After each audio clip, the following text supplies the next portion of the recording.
So the American dream is that you get the education that you need and then you go and get a stable job, you buy the house, you buy the car, you get the 2.5 kids. But the reality is that in some situations, especially those who graduated during the Great Recession, is that we had a delayed start to that and we had to figure out how to make adjustments in order to get there. My version of the American dream is just to be debt-free and live life on my own terms. My name is Shanita Leslie. I'm 40 years old, I live in Houston, Texas, and I make $65,000 a year working 3 jobs.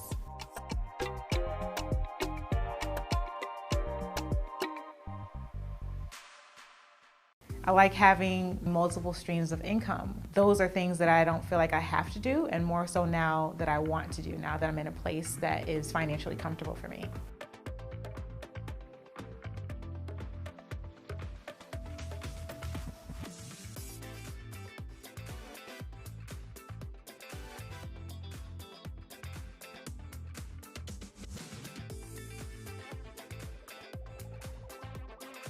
So I started my financial journey by picking up DoorDash as a side hustle to pay down my student loan debt. I knew that DoorDash wasn't going to make me rich by any means, but I really enjoyed the idea of working on my own time instead of having someone dictate to me when I needed to start working, when I needed to stop working. I have a 4.9 customer service rating, 100% completion rate, and I have over 8,000 deliveries completed. I remember one time I was doing delivery to a restaurant for a customer, and when I walked in, I overheard what looked like a grandmother was talking to her grandchild, and she made a statement under her breath, and she said, make sure you get a good education so that you don't end up like that. That really took me back a little bit because I was actually doing DoorDash to pay off my student loans, to pay off the education that everybody told me I needed to get. At the height of the pandemic, that's when I was really doing the most amount of hours with DoorDash. I was doing maybe 4 to 5 hours after work a week. And so that equates to about maybe 25 to 30 hours, including the weekends that I was also putting forth.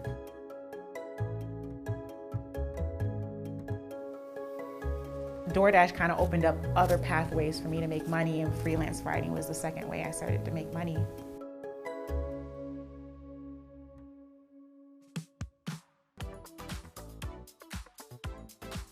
I use zero-sum budgeting in order to manage my money, where I have one set amount of money coming into my bank account, and then from there I allocate every single dollar until it hits zero so that I understand where every expense came from.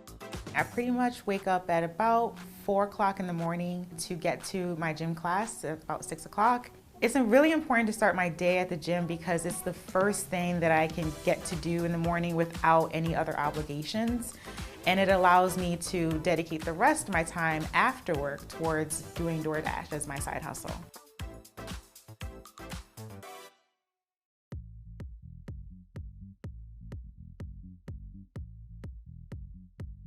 That way I didn't have to worry about the hassle of paying for all the expenses of having a new car while also trying to earn money as a DoorDash driver part-time. Getting around Houston has been actually pretty easy considering that I live within the greater Houston area. I can do both combinations of using my bike as well as the Metro Rail line. I do intend on growing that emergency fund after I have fully covered all of any remaining debt that's left out there.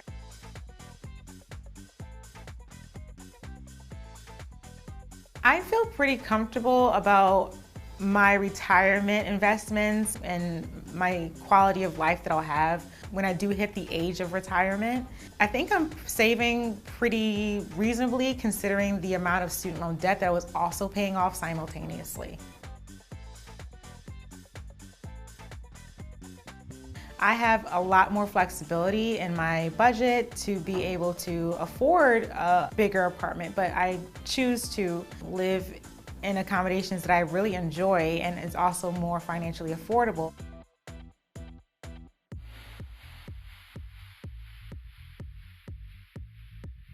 I like to spend a small amount of my money within the health and wellness category, which includes clothes, eating out, enjoying time with friends and family, and some small traveling every once in a while. I am from Connecticut, born to a Jamaican father and a Black American mother. I think what inspired me to work in education is that I do have preachers and teachers in my family. And so I think just in my blood, naturally, education was a huge part of my life.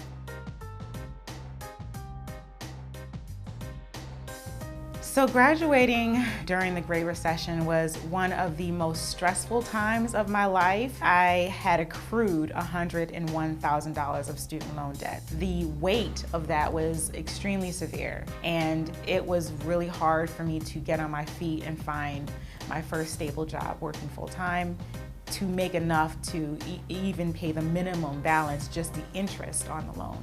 And I knew that I would qualify for public service loan forgiveness at some point.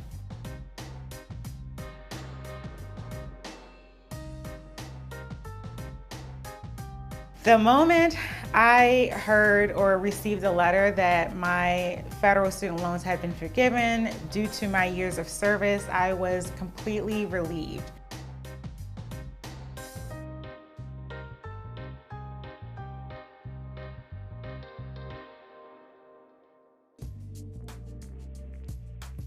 I decided to avoid having any credit cards. I haven't had the best history with having a credit card in the past, and I want to ensure that I kind of have a strong footing of where I am financially before I decide to take that route. I don't have any worries about my credit score right now because I don't intend on making any big purchases. I felt it was also essential that I continue to rent for right now until I'm able to feel comfortable enough to want to take on a large amount of debt all over again, but this time making it profitable, which is having rental property.